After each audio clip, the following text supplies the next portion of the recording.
सभी की चाहत होती है प्रशासनिक अफसर बनने की और उसके बाद जनसेवा करने की। जाहिर सी बात है, ऐसे में अगर महिलाएं आगे बढ़ें तो गर्व की अनुभूति होती ही है। ऐसे ही 2016 में एमपीपीएससी को पास करने के बाद डीएसपी बनी हिना खान हमारे साथ हैं। टॉक विद पंजाब के इसी में हम उनसे उनके कैरियर के संबंध में चर्चा करेंगे कि उन्होंने इस तरह का मुकाम किस तरह से हासिल किया। पंजाब के इसी में आपका स्वागत है हिना जी। ये जो कैरियर रहा आपका, 2016 में आपने एमपीपीएससी क्रैक की, डीएसपी आप बनी, उसके पहले वाणिज्यकर अधिकारी बनी, तो किस तरह से ये प्रोसेस आगे बढ़ी? बहुत बहुत धन्यवाद। ये जो प्रोसेस रही, मेरा सब्जेक्ट जो था वो बिल्कुल ही डिफरेंट था पीएससी से। मैंने फिजियोथेरेपी किया ग्रेजुएशन में, लेकिन घर में हमेशा शिक्षा का माहौल रहा। मेरे पिताजी शिक्षक हैं, मेरे चाचा भी शिक्षक हैं, तो हमेशा पढ़ने के लिए प्रेरित किया। ये पता था कि पढ़ना है, लेकिन थोड़े देर से ये समझ आया है कि दिशा क्या तय करनी है।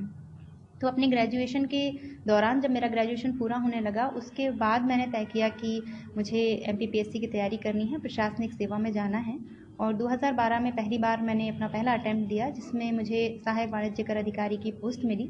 और 2016 में मैंने फिर से पीएससी क्रैक किया, जिसमें मुझे डीएसपी का पद मिला।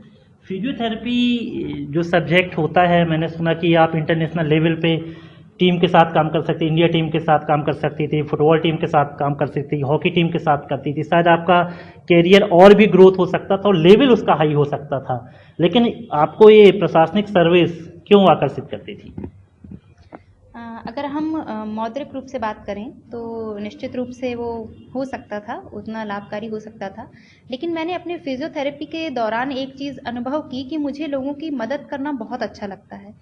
जब मैं अपना काम करती थी, तो जब किसी का पेन मेरी वजह से दूर होता था, मैं पूरा प्रयास करती थी कि जो भी व्यक्ति आ रहे हैं, जो भी पेशेंट आ रहे हैं, उनको ज़्यादा से ज़्यादा राहत मिले। और जब उन्हें राहत मिलती थी और वो मुझे जो दुआएं देते थे, उससे मुझे बहुत अच्छा लगता था और मुझे बहुत शांति महसूस होती थी।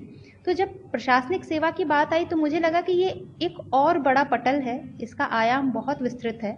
और यहाँ पे मैं सिर्फ उन लोगों की नहीं जो शारीरिक रूप से पीड़ित हैं, हर तरह के व्यक्ति की सहायता कर सकती हूँ। जो कि प्रशासनिक सेवाओं का आपने देखा है, चाहे वो पुलिस हो या डिप्टी कलेक्टर हो या कोई भी प्रशासनिक सेवा हो, वो सीधे जनता से जुड़ती है और जनता को प्रभावित करती है। तो एक बहुत बड़ा रीज़न ये था प्रशासनिक सेवा की तरफ आकर्षित होने का, कि मुझे लगता था कि मैं कई सारे लोगों को आराम पहुंचा पाऊंगी, उनकी परेशानी दूर कर पाऊंगी। कैरियर में अचानक परिवर्तन नहीं आता। मैं मानता हूँ कि आप बीपीटी से यहाँ किया, आपने फिजियोथेरेपी किया, आप उस दिशा में जा रही थी, आप वर्किंग कर भी रही थी। अचानक कैसे सोचा? क्योंकि हम देखते हैं कि किसी ने अगर बीए किया है, बीकॉम किया, आफ्टर सिंपल ग्रेजुएशन किया, तो उसको लगता है कि एमपीपीएससी की तैयारी कर लो, यूपीएससी की तैयारी कर लो, आगे बढ़ जाओ। लेकिन अचानक परिवर्तन होना, ये कैसे क्रैक किया आपके माइंड में कि मैं एमपीपीएससी दूँ? शायद आपने यूपीएससी भी दी होगी, क्योंकि शायद ये चेंजेस कैसे रहे? मुझे ज़्यादा जानकारी नहीं थी। मैं एक बहुत ही छोटे कस्बे से आती हूँ। गुना ज़िले का एक छोटा कस्बा है आरोन, वहाँ से आती हूँ। तो मुझे बहुत ज़्यादा जानकारी नहीं थी इस सेवाओं के बारे में। लेकिन जब मैं फिजियोथेरेपी कर रही थी, तो फिजियोथेरेपी का एक कन्वेंशन होता है, वार्षिक कन्वेंशन होता है, इसमें मैं गई थी मैंगलोर। और वहाँ जो मुख्य अतिथि थे, वो वहाँ के कलेक्टर साहब थे, जो कि फिजियोथेरेपिस्ट थे। तो उस चीज़ ने मुझे बहुत प्रभावित किया और मुझे लगा कि मुझे इसी प्रकार का कुछ करना है। तो जैसे ही मेरा ग्रेजुएशन पूरा हुआ, मैंने इस दिशा में पता करना शुरू किया। तब तक इंटरनेट की सुविधा उपलब्ध हो गई थी, तो मैंने काफ़ी जाना और फिर मुझे ये इस चीज़ की जानकारी लगी कि अगर आपको प्रशासनिक सेवाओं में जाना है तो उसकी एक परीक्षा होती है जो आपको पास करनी होती है और आप जा सकते हैं। तो वो मेरे करियर का टर्निंग पॉइंट था। हिंदी मीडियम का कहा जाता है कि मटेरियल की प्रॉब्लम हो जाएगी, अंग्रेजी मीडियम वाले जल्दी आगे बढ़ जाते हैं। ये सब जो धारणा थी, इस धारणा को आपने कैसे क्रॉस किया? शायद आप शासकीय स्कूलों से पढ़ी लिखी हैं। जी, मैं शासकीय कन्याशाला से मैंने अपनी पढ़ाई पूरी की है, स्कूलिंग। उसके बिल्कुल मेरा शुद्ध हिंदी माध्यम था। जब मैंने फिजियोथेरेपी किया तो वो शुद्ध अंग्रेज़ी माध्यम था। तो उस समय थोड़ी समस्या हुई, पर मैंने उस परिवर्तन को फेस किया और उसमें भी आगे बढ़ी। लेकिन जब प्रशासनिक सेवा पीएससी की बात आई, तो पता चला कि हिंदी माध्यम ज़्यादा लाभकारी रहता है। तो मैंने पुनः अपना जो मेरा कोर माध्यम था, चूँकि हिंदी माध्यम से ही मैं पढ़ी हूँ, तो पुनः मैं हिंदी माध्यम की ओर गई और मुझे हिंदी माध्यम से बहुत सफलता मिली।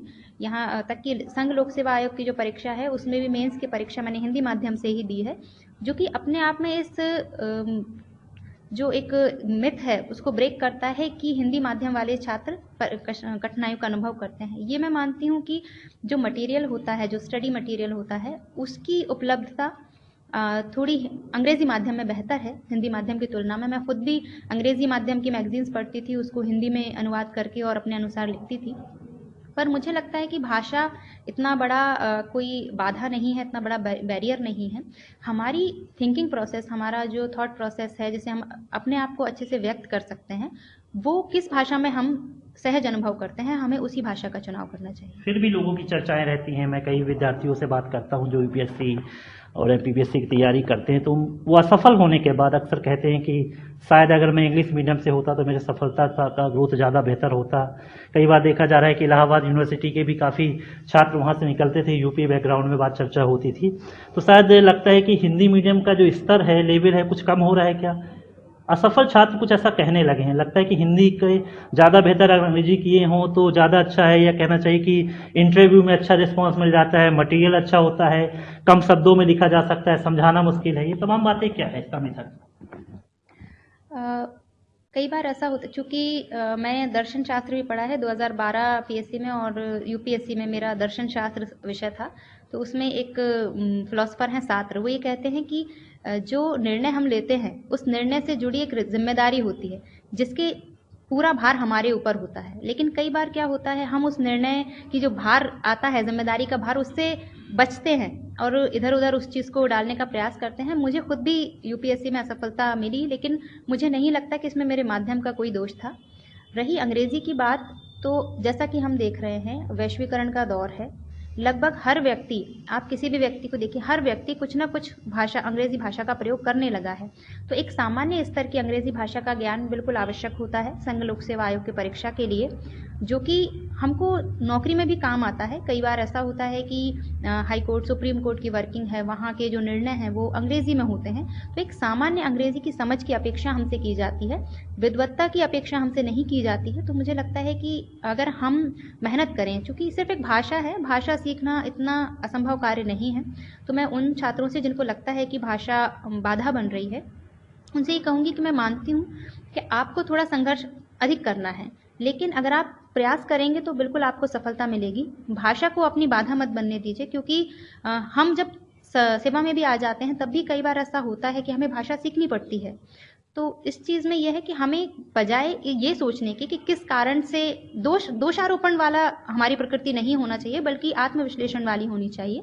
तो बजाय हम किसी भाषा पे या उस पे आरोपित करने के दोष, अपने आप को इतना बेहतर कर लें, अपने आप को इतना योग्य कर लें कि किसी भी बाधा का हम सामना अच्छे से कर सकें। टू द पॉइंट अगर बात करें तो एमपीपीएससी में जो रिटन एग्ज़ाम होता है, लिखने पढ़ने का बिल्कुल सटीक लिखना चाहिए। जैसे आपने कहा कि विद्वता वहाँ दर्शानी नहीं है, जो पूछा गया है वही करना चाहिए। कई लोग क्या करते हैं कि पूछा कुछ और है, उसको इस विस्तार में लिख देते हैं, शायद उसमें टाइम वेस्ट कर देते हैं, ज़्यादा समय उस क्वेश्चन पे दे देते हैं, वो नहीं हो पाता। लिखने का शैली क्या होना चाहिए, क्योंकि रिटर्न के मार्क्स जो रहेंगे वही आपको आगे ले जाएंगे। मुझे लगता है कि हमेशा शब्द सीमा का हमें ध्यान रखना चाहिए। यदि हमसे 100 शब्दों का उत्तर पूछा गया है तो हमें सटीक रूप से तथ्यात्मक वर्णन करते हुए 100 शब्दों के अंदर रहना चाहिए। इसी के रहते हम पूरा पेपर भी अटेम्प्ट कर पाएंगे, और जितना ज़्यादा स्कोर है हमारा बेहतर हो पाएगा, क्योंकि हम 2 नंबर के आंसर में अगर हम 100 शब्द लिख रहे हैं तो उसका कोई अर्थ नहीं होता। तो हमें शब्द सीमा का हमेशा पालन करना चाहिए। अच्छा, जीके का इस समय विस्तार बहुत ज़्यादा हो गया है, जीके विराट हो गया है, ठीक है हमारा सिलेबस है, लेकिन कहना चाहिए कि जो करंट अफेयर्स होते हैं इसमें बहुत ज़्यादा क्वेश्चन आने लगे हैं। उसकी तैयारी आप लोग किस तरह से करेंगे? करंट अफेयर्स तैयार करने का सबसे अच्छा माध्यम है समाचार पत्र। और अगर किसी व्यक्ति को समाचार पत्र में समस्या होती है, नहीं पढ़ पाते हैं, तो आप डिजिटल मीडिया का सहारा ले सकते हैं। क्योंकि न्यूज़, अगर हम पर डे 1 घंटा भी न्यूज़ देख लेते हैं तो हमें लगभग देश दुनिया की सारी खबरें पता चल जाती हैं। और वो इसलिए भी ज़रूरी है क्योंकि हम जब सर्विस में आते हैं तब हमें उस चीज़ की महत्ता का एहसास होता है कि अगर सुप्रीम कोर्ट का कोई ऑर्डर आया या कोई नया परिवर्तन हुआ तो वो हमारे कार्य में सीधे सीधे उससे हमारा कार्य प्रभावित होता है और उसकी हमें जानकारी अपेक्षित होती है हमसे। तो पीएससी का पूरा जो सिलेबस है वो इसी हिसाब से डिज़ाइंड है कि जब आप सेवा में जाएंगे तो वो आपको किस तरह सहायता करेगा। तो करंट अफेयर्स, मुझे लगता है न्यूज़पेपर, अगर हम एक न्यूज़पेपर पर डे पढ़ें और 1 घंटा डिजिटल मीडिया को दें तो आराम से कवर हो सकता है। आप पुलिसिंग में आ गई हैं, ज्वाइन कर लिया है, जबलपुर में सेवा दे रही हैं, आपकी कुछ वीडियो भी अच्छे सेवा के निकल के आ रहे हैं, कहीं बच्चों को आप चप्पल दिला रही हैं, दिवाली के लिए आप प्रोग्राम कर रही हैं, बहुत ऐसे चीज़ें निकल के आती हैं। तो पुलिसिंग में आई हैं तो क्या करेंगी, कि सिस्टम आपने क्या सोचा है, किस तरह से काम आगे बढ़ेगा आपका?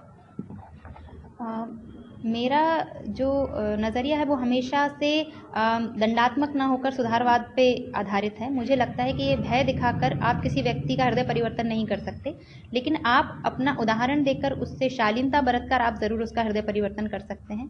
रही बच्चों की सहायता की बात, तो मुझे लगता है कि अगर ईश्वर ने मुझे इस पद पर पहुंचाया है, ईश्वर ने मुझे इतना योग्य, इतनी क्षमता प्रदान की है कि मैं अपनी ज़रूरत से बचाकर दूसरों की सहायता कर सकती हूँ, तो वो मैं करती हूँ। और उसमें मैं किसी दूसरे के लिए नहीं करती हूँ, उसमें थोड़ा मेरा स्वार्थ है कि मुझे असीम आनंद उसकी उसमें अनुभूति होती है, मुझे उसमें बहुत खुशी मिलती है।